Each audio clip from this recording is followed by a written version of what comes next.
Hi, my name is Darren Joseph from HEJ.tax. We're the team that seeks to demystify the sometimes confusing world of international tax. And today I'm in Jakarta, Indonesia, a member of a larger practice called Moores Roland here in the Asia Pacific. And twice a year, we get together as partners from across 18 countries, 40 offices. I'm the chair of the tax working group, and it's an amazing opportunity to get together with my fellow international tax practitioners and share information on emerging trends in the international tax space. So often when that high net worth family is moving to the US, they already have an investment portfolio, right? That it's only natural.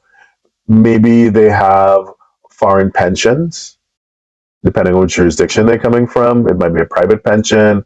It may be some sort of governmental pension.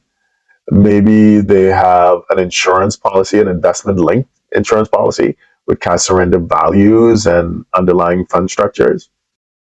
Maybe they would have unit trust, maybe they'll have foreign ETFs, etc. So essentially, many of those foreign fund structures are what is called a PFIC, or passive foreign investment company, from a US tax perspective. The PFIC tax regime was created under the 1986 Tax Reform Act. This is under President Reagan.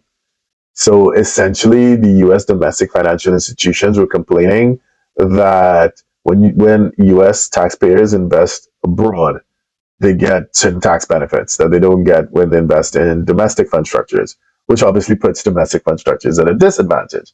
So as a result, the Reagan administration came up with a whole bunch of new tax rules. It was a comprehensive tax reform, but of interest and of relevance to us right now would be the PFIC regime. So a lot of those foreign fund structures are designated a PFIC.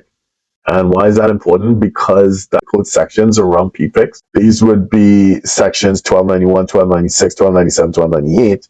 They create anti-deferral mechanisms to prevent the accumulation of untaxed income. So these anti-deferral mechanisms, they're sprinkled throughout the tax code, and they tend to target, at least from our point of view, dealing with families moving to the US, they would be of relevance to the tax plan and tax strategy, which is why it's really important that you work with a qualified tax team who understands international tax rules, not someone who just looks domestically, but someone who understands the international tax landscape to, as much as possible, limit the negative impact of rules such as the PFIC rules. So strategies would involve QEF elections, or otherwise known as qualified election funds, or QEF elections under Section 1295, 1296 mark to market, or maybe we'll just decide to check the box. Maybe that's the best way.